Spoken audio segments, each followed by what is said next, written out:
Let's mic, history को जानो।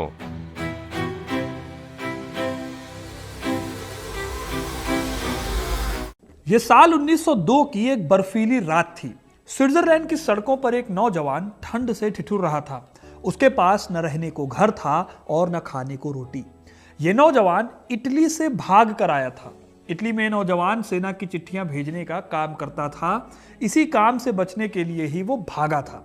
Switzerland में ये आदमी दिन में सड़क पर पत्थरों की चिनाई करता था और रातों को पुलों के नीचे सोता था। लेकिन इस आदमी की सच्चाई आपको हैरान कर देगी। दिन और रात के बीच शाम के टाइम पर ये एक आम सा दिखने वाला मजदूर सोशलिस्ट मीटिंग्स का सबसे रेडिकल ओरेटर यानी भाषण देने वाला बन जाता था। जब वो बोलता था तब भीड़ के अंदर की हताशा आग में बदल जाती थी। किसी को नहीं पता था कि स्विट्जरलैंड में भटक रहा यह शख्स एक दिन एक देश पर राज करके तानाशाही की नई डेफिनेशन लिखेगा। इस शख्स का नाम था बेनिटो मुसोलिनी, एक ऐसा शख्स जिसे हिटलर भी अपना गुरु मानता था। आज मैं आपको कहानी सुनाऊंगा बेनिटो मुसोलिनी की, उस मुसोलिनी की कहानी जिसने इटली के इतिहास को बदल कर रख दिया, जो बनने तो चला था इटली का हीरो, लेकिन सबसे बड़ा विलेन बनकर सामने आया।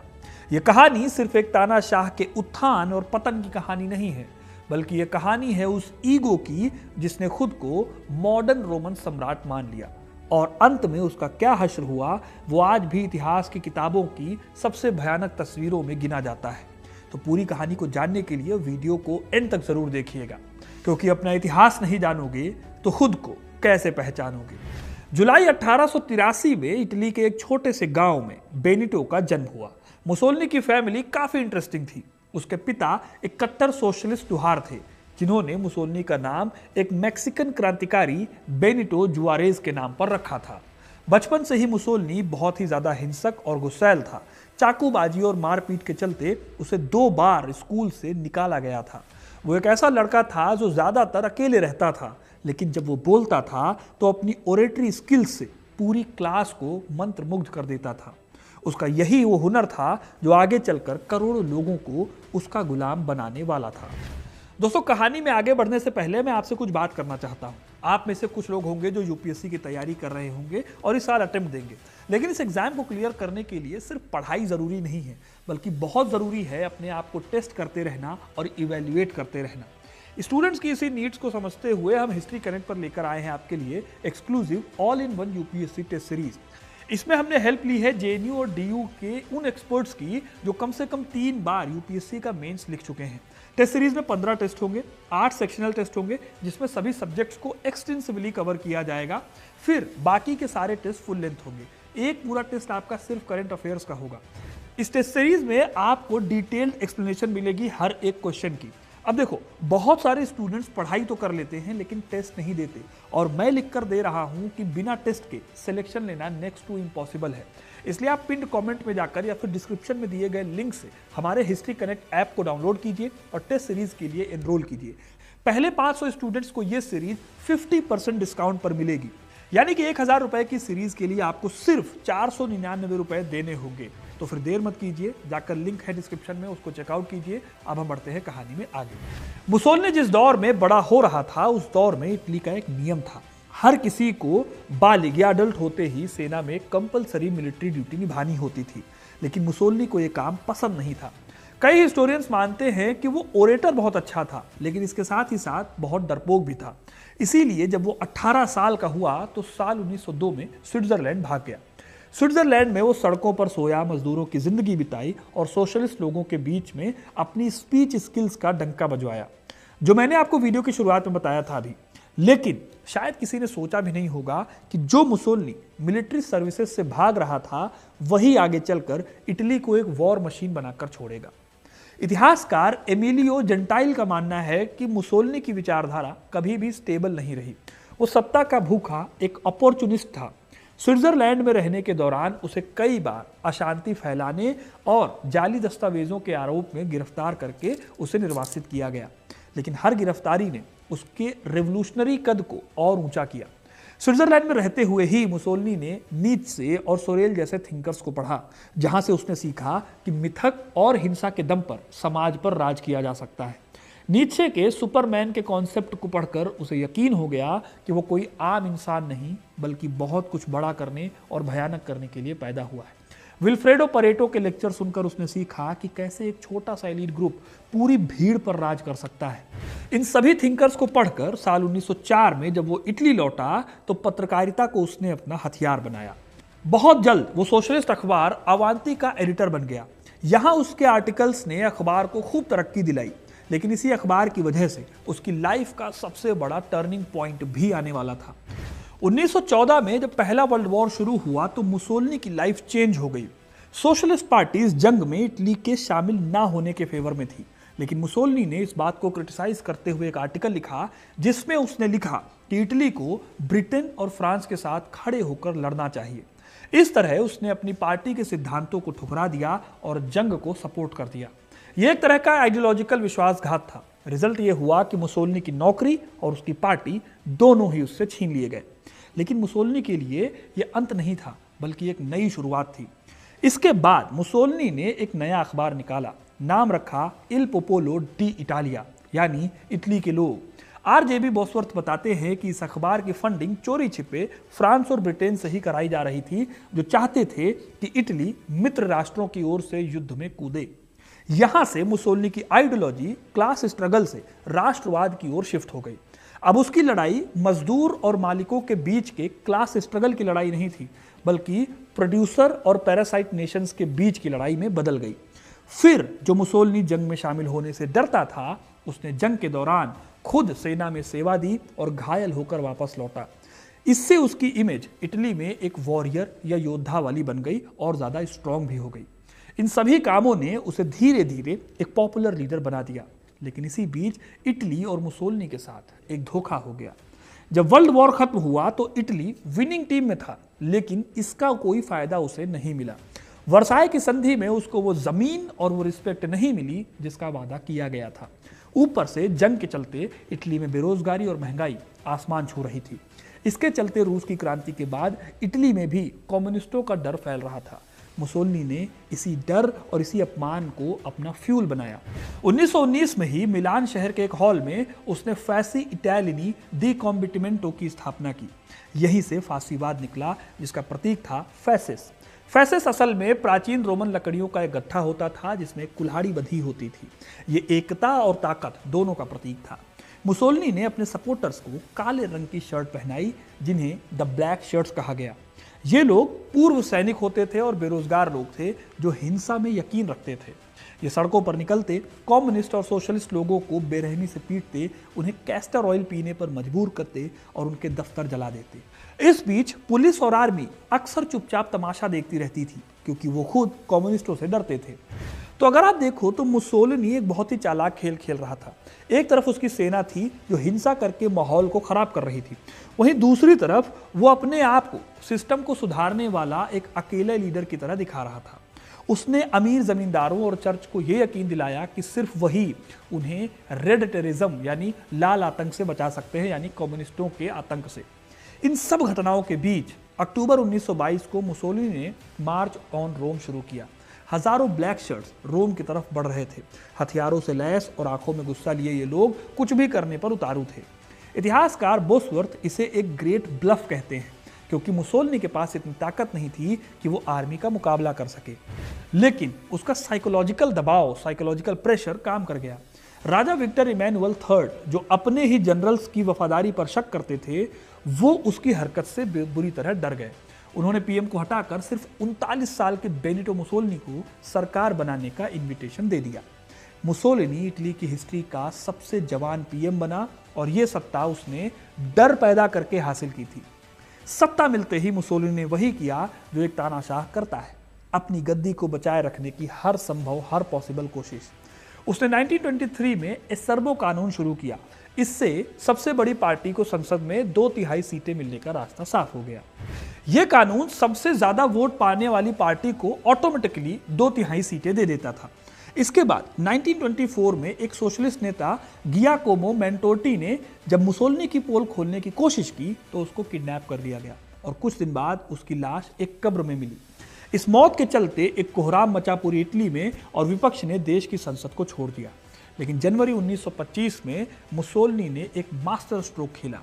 संसद में खड़े होकर उसने चैलेंज देते हुए कहा कि अगर फांसीवाद एक गैंग है तो मैं उस गैंग का लीडर हूं। अगर हिंसा की जरूरत है तो मैं उसकी जिम्मेदारी लेता हूं। इस एक भाषण ने इटली के बचे खुचे डेमोक्रेसी को कुचल कर रख दिया। आगे जो कुछ भी होना था वो सब तानाशाही का एक बहुत ही क्रूर चैप्टर था। 1925 के बाद मुसोलिनी इल ड्यूस बन गया। अब इटली में कानून माने मुसोलिनी की इच्छा था। उसने अपनी एक सीक्रेट पुलिस बनाई जिसका नाम ओवरा था। ये पुलिस हर एक घर, हर एक कैफे और हर दफ्तर पर नजर रखती थी। अपने आप को हीरो दिखाने के लिए मुसोलिनी ने एक प्रोपेगेंडा की मशीनरी तैयार की जो आज भी लोगों को हैरान कर देती है। सड़क पर, दीवारों पर, स्कूलों में, हर जगह जहां पर भी पॉसिबल था उसकी फोटो लगाई गई। रेडियो और सिनेमा पर उसने कब्जा कर लिया। इटली के लोगों को इस दौर में एक नया सपना बेचा गया, नया रोमन साम्राज्य का सपना। वो अक्सर घोड़े पर सवार होकर या हाथ में कुल्हाड़ी लेकर फोटो खिंचवाता था ताकि अपनी मर्दानगी और ताकत का प्रदर्शन कर सके। उसकी प्रोपेगेंडा मशीनरी बताती थी कि वो दिन में 20 घंटे काम करता है। उसके दफ्तर की लाइट हमेशा जलती रहती है। ऐसा इसलिए किया गया ताकि लोग ये समझें कि उसका नेता उसके देश के लिए कभी सोता ही नहीं है। इकोनॉमिक मोर्चे पर उसने बैटल फॉर व्हीट जैसे आंदोलन शुरू किए। वो खुद शर्ट उतारकर खेतों में किसानों के साथ काम करता था ताकि जनता को लगे कि उनका नेता इनसे जुड़ा हुआ है बहुत ही जमीनी स्तर पर, जबकि असल में दूसरी साइड पर देश के ऊपर कर्जा लगातार बढ़ता जा रहा था और इकोनॉमी खोखली होती जा रही थी।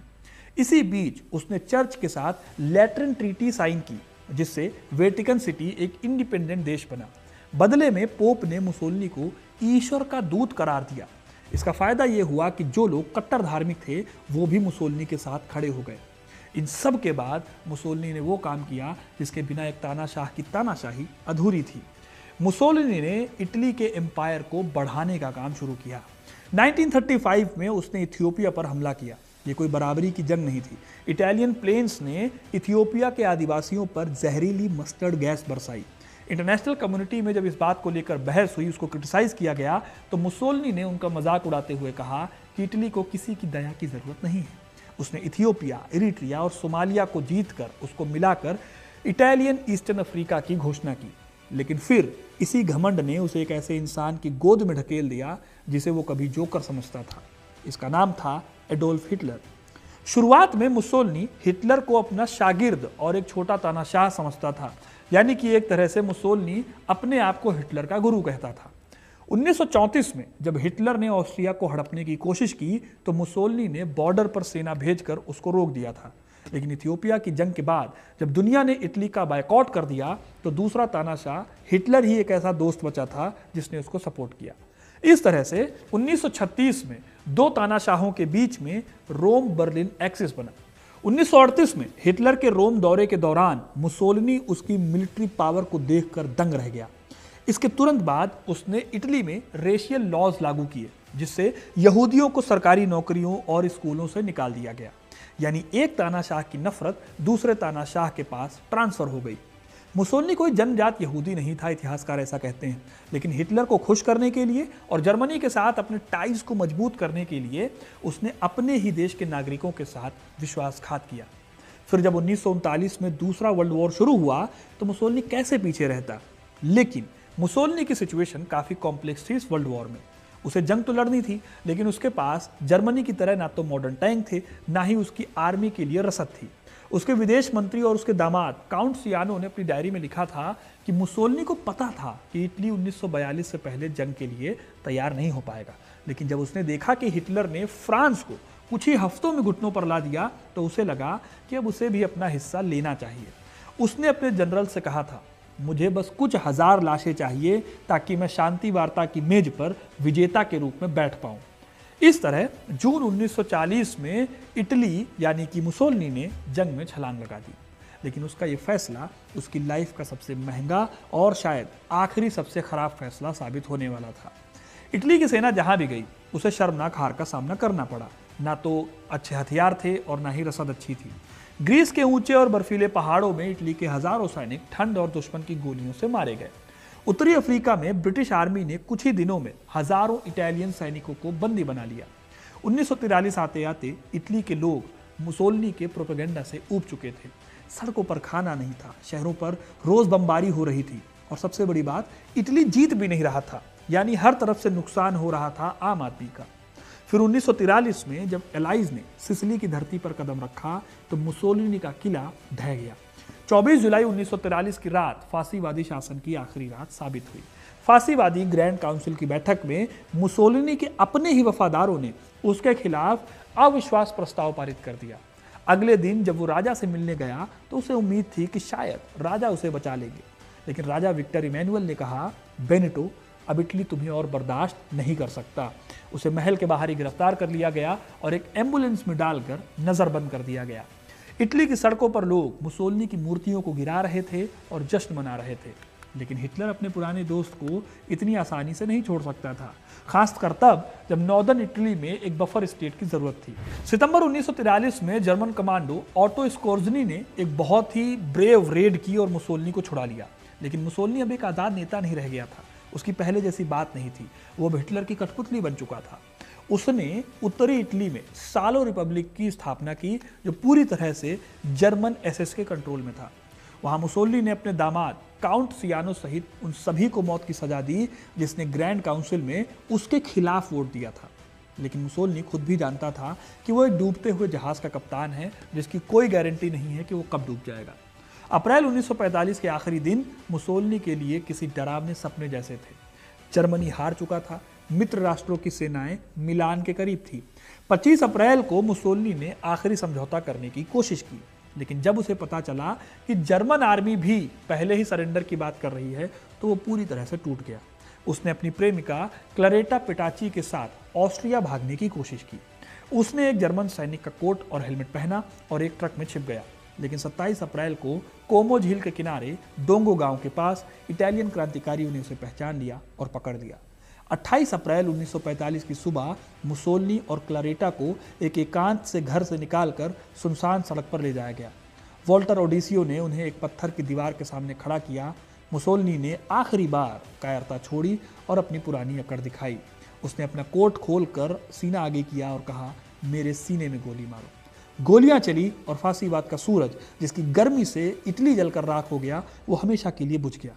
अगले दिन उनकी लाशों को एक ट्रक में भरकर मिलान के पियाज़ा लोरेटो ले जाया गया। ये वही जगह थी जहां फांसीवादियों ने कुछ ही समय पहले क्रांतिकारी शहीदों की लाशों को अपमानित किया था।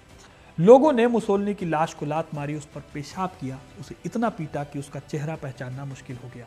आखिर में मुसोलिनी, क्लरेटा और उसके बाकी 5 नेताओं की लाशों को एक पेट्रोल पंप की लोहे की बीम से मांस के टुकड़ों की तरह उल्टा लटका दिया गया। भीड़ नीचे खड़ी होकर तालियां बजा रही थी। इतिहासकार एमिलियो जेंटाइल कहते हैं कि ये सीन केवल बदला लेने का सीन नहीं था, बल्कि एक पूरे युग की शुद्धि करने का जनता का अपना तरीका था। मुसोलिनी के साथ आखिरी वक्त में जो हुआ वो मुसोलिनी की मौत के बाद भी बरकरार रहा। उसकी लाश को एक अनजानी कब्र में दफना दिया गया। 1946 में उसकी लाश को कट्टर समर्थकों ने चुरा लिया। कई सालों तक उसकी लाश एक सूटकेस में छिपाई गई, कभी चर्च के तहखानों में तो कभी किसी मठ में।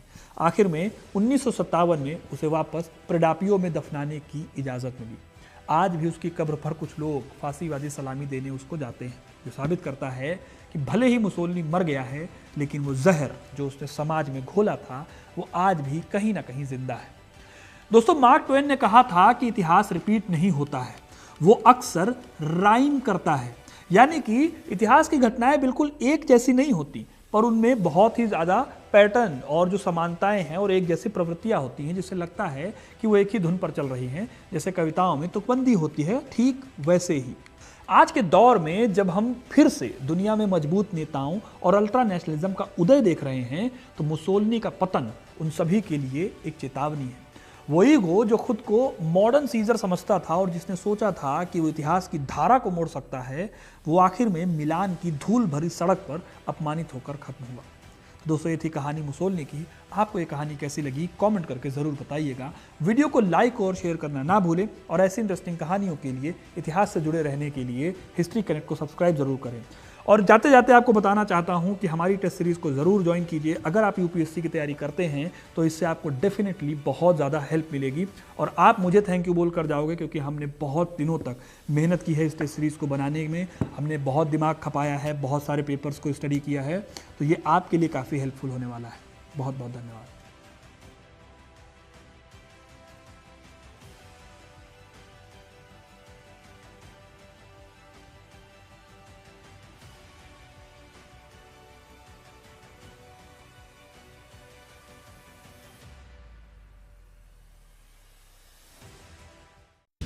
आप सुन रहे थे let's mind more than radio. Follow कीजिए हमें हमारे सोशल मीडिया प्लेटफॉर्म्स पर।